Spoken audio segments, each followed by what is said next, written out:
Hi hello welcome to my channel సుజీతో సరదాగా. ఈరోజు మరో వీడియోతో మీ ముందుకు వచ్చేసింది మీ సుజీ.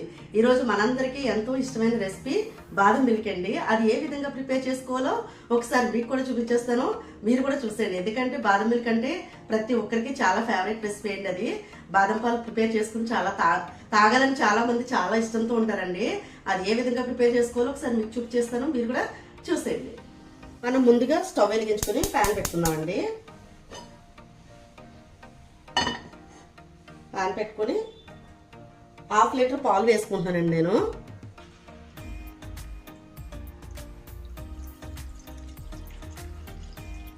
ఒక 1/2 లీటర్ పాలు వేసుకుని మనం ఒక పొంగు వచ్చేంత వరకు మరగబెట్టుకోవాలి పాలుని. పాలు పొంగొచ్చేలోపు నేను ఒక 20 బాదం పప్పులు తీసుకున్నానండి. వీటిని నీట్గా ఒక 1 అవర్ పాటు నానబెట్టేసేసి మనం పొట్టు తీసుకుని మిక్సీ పట్టేసుకోవాలండి. మెత్తగా పేస్ట్ లాగా చేసేసుకోవాలి. చూసారు కదండి, ఒట్టు కట్టకుండా ఇలా పాలు పొంగిపోకుండా చిన్న పొంగు వచ్చిన తర్వాత మనం ఇలా కలుపుతూనే ఉండాలండి. లేకపోతే ఒట్టు కట్టేస్తూ ఉంటుంది అనమాట. ఒట్టు కడితే మనకి పాలు అంత తాగేటప్పుడు కొంచెం డిస్టర్బెన్స్గా ఉంటుందన్నమాట. ఇలా ఒట్టు కట్టకుండా కలుపుతూ మనం పాలను పొంగించుకోవాలండి. చూసారు కదండి, పాలు అయితే మరుగుతున్నాయి కదండి. ఇప్పుడు మనం ఇందులో మన బాదం పేస్ట్ మనం ముందుగా ప్రిపేర్ చేసి పెట్టుకున్నాం కదండి, ఈ బాదం పేస్ట్ని వేసేసుకుందామండి. చూసారు కదా, ఇది వేసేసుకోగానే కొద్దిగా పాలు చిక్కబడతాయి అనమాట. పేస్ట్ వేసేసుకుందామండి. ఫుడ్ కలరు లైట్గా వేస్తున్నాను అనమాట. చూడండి, ఇంత వేస్తున్నాను అనమాట.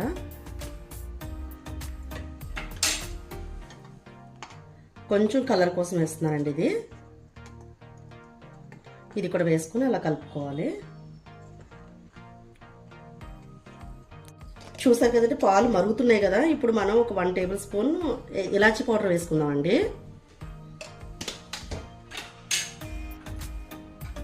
అలానే కుంకుమ రేకులు కూడా ఒక 2 వేసుకుంటున్నానండి. నేను ఒక 4-5 రేకుల వరకు వేసాను. ఫ్లేవర్ బాగుంటుందన్నమాట కుంకుమ రేకులు వేస్తే. కొంచెం కలర్ కూడా యాడ్ అవుతుంది మనకి.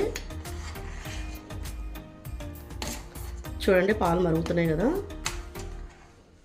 ఒట్టు అస్సలు కట్టనవద్దండి. చల్లారేటప్పుడు కూడా మనం పాలను ఇలా కలుపుతూనే ఒట్టు కట్టకుండా చల్లార్చుకోవాలి.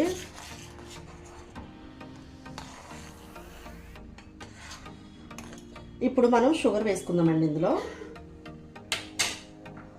నేను 1/2 లీటర్ పాలకైతే నేను ఒక 2 టేబుల్ స్పూన్ల వరకు షుగర్ వేస్తున్నానండి. స్పూన్ వేసాను అనమాట.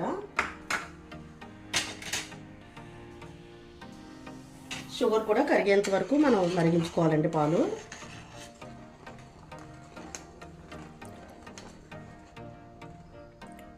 షుగర్ కరిగేంత వరకు మరిగించుకుంటే పాలు మనకి సరిపోతుందండి. ఇంకా స్టవ్ ఆఫ్ చేసేసుకోవచ్చు. చూసారు కదండి, పాలు అయితే మరిగిపోయినాయి అనమాట.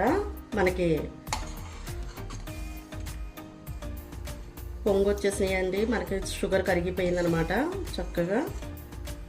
మనం ఈ టైంలో ఇంకా స్టవ్ ఆఫ్ చేసేసుకుంటే సరిపోతుందండి. బాదం మిల్క్ అయితే రెడీ అయిపోయింది మనకి. దీన్ని ఒక 10 నిమిషాల పాటు చల్లారనివ్వాలండి. ఒక 10 నిమిషాల పాటు ఇలా కలుపుకుంటూ చల్లారనివ్వాలన్నమాట, ఒట్టు కట్టకుండా. మనం ఇంకా స్టవ్ ఆఫ్ చేసేసుకోవచ్చండి. ఇప్పుడు ఒక 10 నిమిషాల పాటు ఇలా కలుపుతూనే చల్లారనిచ్చి మనం ఒక 2 అవర్స్ ఫ్రిడ్జ్లో పెట్టుకోవాలండి. 2 అవర్స్ కానీ లేకపోతే ఒక 1 అవర్ కానీ ఫ్రిడ్జ్లో పెట్టుకుని చల్లగా తాగేస్తే చాలా చాలా బాగుంటాయండి పాలు.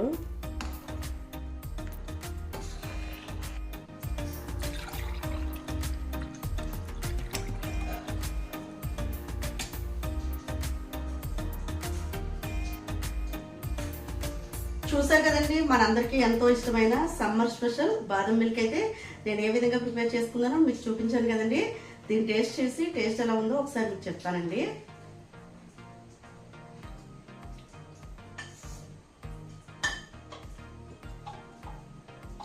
పాలు అయితే చాలా బాగా వచ్చిందండి. టేస్ట్ అయితేనే మీరు కూడా ఇంట్లో తప్పకుండా ట్రై చేయండి. ట్రై చేసి అలానే ఎలా వచ్చిందో మీకు కూడా టేస్ట్ నాకు కామెంట్ చేయండి. అలాగే నా ఛానల్ కనుక మీకు నచ్చినట్లయితే లైక్ చేయండి, షేర్ చేయండి, సబ్స్క్రైబ్ చేయడం మర్చిపోకండి. మరో వీడియోతో మీ ముందుంటుంది మీ సుజీ. బాయ్.